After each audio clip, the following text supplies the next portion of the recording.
I'd like to preface this video by saying I'm not the first person to comment on this character and what she represents. There have been a few videos before me that have done just that, and I want to be transparent about it in case I bring up similar arguments.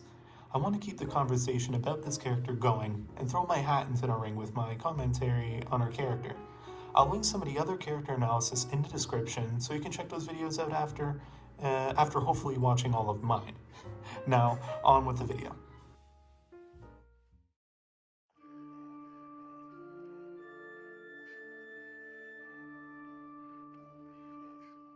Hello everyone, and welcome back to GamePsych. I'm sure we've all experienced throughout our time consuming media that depictions of mental health aren't always the best. While I'm sure it would be fun to rip apart a show like 13 Reasons Why and see why its mental health awareness is rather problematic than not, I prefer to be positive and praise the good in the world. What I'm going to do today is talk about one of my favorite characters, one of my favorite games, Fire Emblem Three Houses, and what that character represents. Marianne is a character who suffers from mental health issues. While this isn't new in popular media, I think the way it's handled is very well done and realistic to a sense, as realistic as mental health in a fantastical world can be. Marianne's past, her growth, and also her relationship with those around her are what make this character so important and special to me. I think those who wrote this character did a really great job at writing a believable and realistic person who suffers from these issues and treat her with a great amount of dignity and let her grow organically throughout the game, which leads to a great catharsis. Today, we're going to take a closer look into her character and do a bit of analysis into what makes her a great representation of someone struggling with mental health.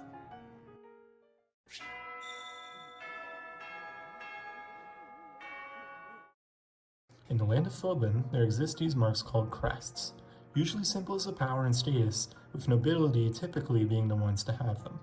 They come from descendants of the 10 elites, as well as the King of Liberation, Nemesis. However, there is one more crest that differs from the previous 11, the Mark of the Beast, Maurice's crest. This cursed crest led Maurice to become a savage crest beast who stalked the woods in the night and caused great amounts of terror. This is also the crest that has been passed down to Marianne through her family. A lot of Marianne's self-esteem issues began in her youth, with her family fear-mongering her about her crest, telling her that she would turn into a beast at night, and that her crest would bring misfortune to those that she came into contact with. As a result, Marianne became very sheltered and scared to interact with others, which is very problematic in such an important developmental stage of her life. Eventually, she was adopted by the Margrave Edmund of the Leicester Alliance. There isn't much info on why or what happened to her biological family, only a quick excerpt from Fire Emblem Heroes, which states she lost both her parents before her adoption. Margrave Edmund fed into the same superstitions her biological family had, but his methods came from a place of love rather than restriction. He gave a large sum of money to the Garrigmock Monastery to keep Marianne's crest a secret. He also told Marianne to not tell others of her crest, in order she be upheld stalwartly. As a result, no one knows the truth about Marianne during the academy phase. A consistent solace for her is her love for animals, with whom it seems she can almost communicate with. Many of the other students have commented saying they don't even know what her voice sounds like. She doesn't interact much with other students, so I wouldn't be surprised if a lot of folks here have never even heard her speak. This oppressive feeling of being a curse clearly affected Marianne ever since her childhood. Having figures in your life you're meant to look up to and find comfort and safety in, like your parents, constantly enforce these kinds of ideas in your mind can sow seeds for depression and anxiety disorders. The fact Marianne also actively avoided human interaction is also a massive issue for development, so much so that by the time she arrives at Garrigmock, her social skills are extremely lacking.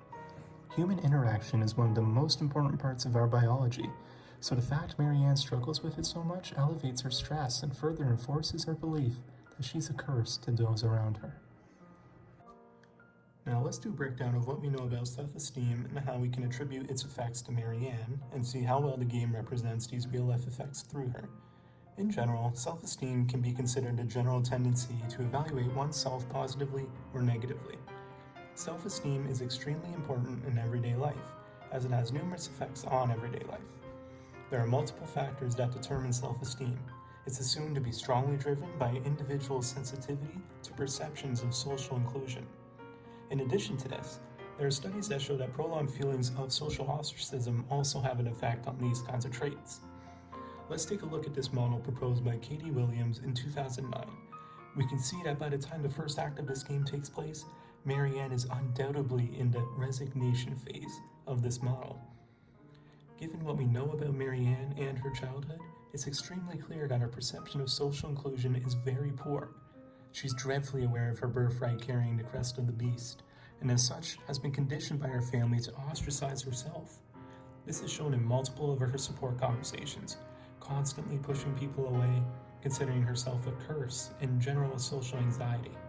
This representation of low self-esteem is quite accurate and taken seriously, which I appreciate. It's not played for laughs, and it's not over the top either.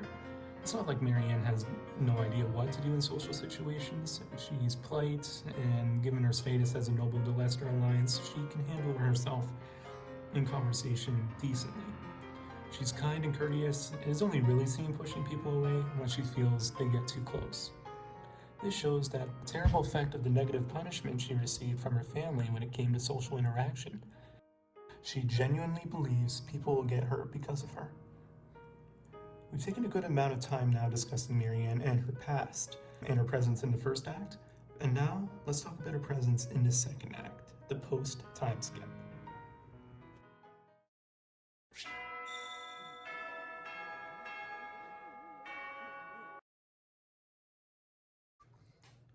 Five years onward from the events that occur in the first act of the game, the characters come back to meet their professor after making a promise all those years ago.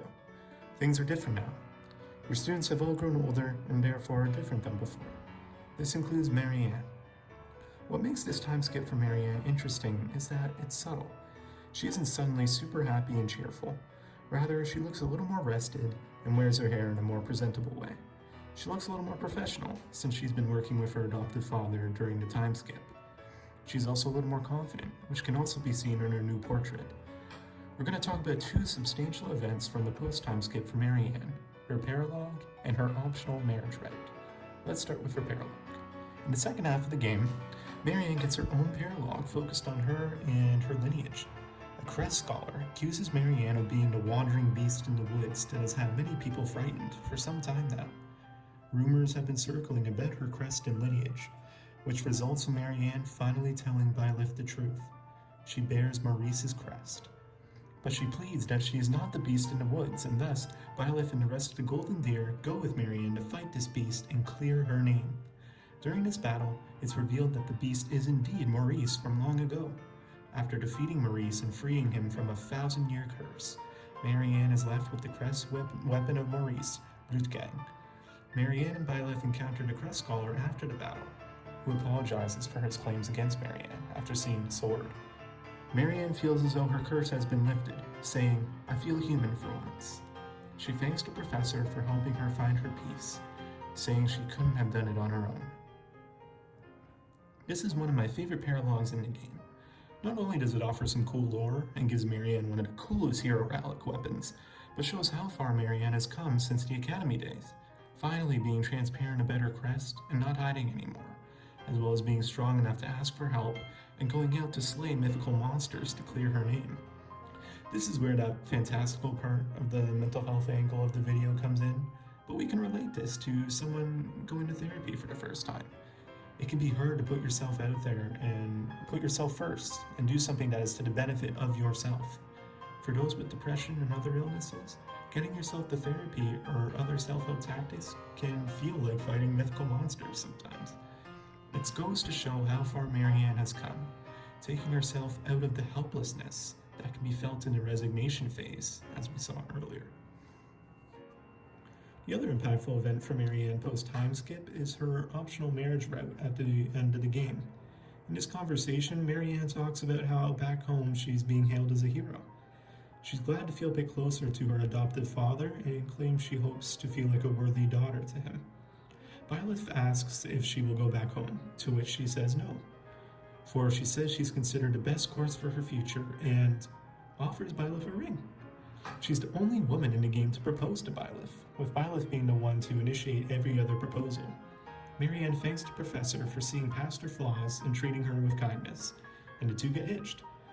I think this moment is so cool and once again shows that Marianne has come a long way. She feels more confident and wants more out of life than to feel alone all the time. She found a man she believes she can trust and share her life with and went for it. And if that ain't badass, I don't know what is. And for our final part, we're going to do a bit of backtracking and talk about some of the relationships and conversations within these relationships that Marianne has throughout the game.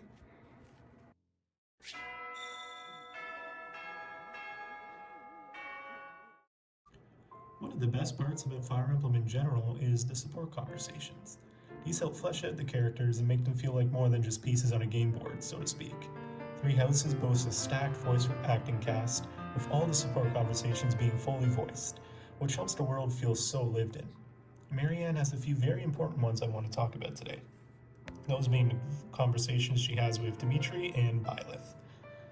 Marianne isn't part of the Blue Lions organically, and Byleth will have to go out of his way to recruit her in order for her and Dimitri to meet and converse.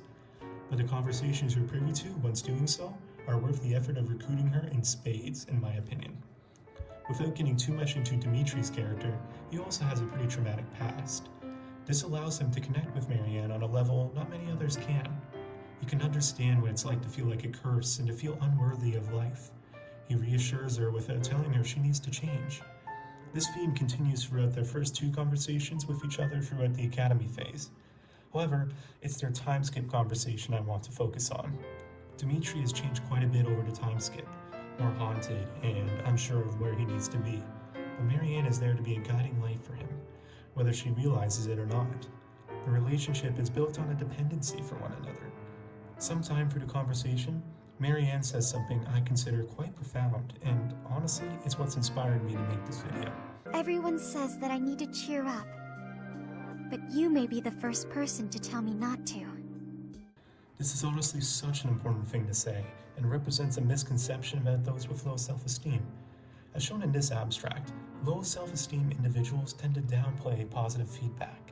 Many people tend to approach helping those with low self-esteem the way you would somebody else. Typically lots of compliments and telling them that they just need to cheer up. It can be hard for low self-esteem individuals to accept this feedback. They will tend to self-project and not take the compliments well. But Dimitri doesn't treat Marianne that way. He doesn't tell her she needs to change who she is. I find this really assuring and a great representation of how to try and help someone who is struggling in this position. They have such a strong and organic connection in the game, and it's honestly one of my favorite pairings.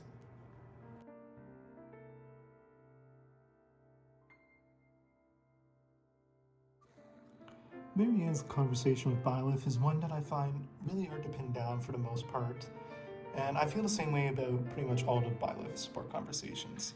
Since he's a self-insert, I always find these conversations a little dull and drab. The one thing I'm going to focus on today, however, isn't. In their ace support, after the time skip, Byleth finds Marianne in the cathedral praying to the goddess, something she does regularly as a faithful woman. After a conversation, Marianne reveals what she has been praying to the goddess for ever since the academy days. She was praying to the goddess to take her away from her mortal life. This is pretty shocking, and it's very brave of Marianne to admit something like this to Byleth. She thanks Byleth for being there for her and helping her realize her strength. What I appreciate about this conversation is the fact that it exists. Given what we know about Marianne and her past, it's not hard to believe she would harbor these suicidal thoughts back when she was at the academy. It could be very easy to just gloss over it after the time skip, claiming, oh, she's fine now, let's forget everything, she was just going through it back then. But instead, we get this. Marianne doesn't forget where she came from, and now she's so much stronger, thanks to all those around her, and I think that's beautiful. Well, we've come to the end of the video now. I appreciate you all for coming on this journey with me as we dove deeper into a character I care so much about. In this video, we covered Marianne's past, growth, and covered a couple of her more important support conversations, and how they all depict a relatively realistic depiction of someone with depression and similar mental illness. This was a video I've wanted to make for a while, and I'm glad that I've finally gotten it done for you all. I hope this video gives you an idea of what to look for when it comes to mental health in popular media, and how treating it with grace and a sense of realism can help elevate your story to new heights. As for now, I'm David, and you've been watching GamePsych. Please like, comment, and subscribe, and I'll see you all next time. Take care.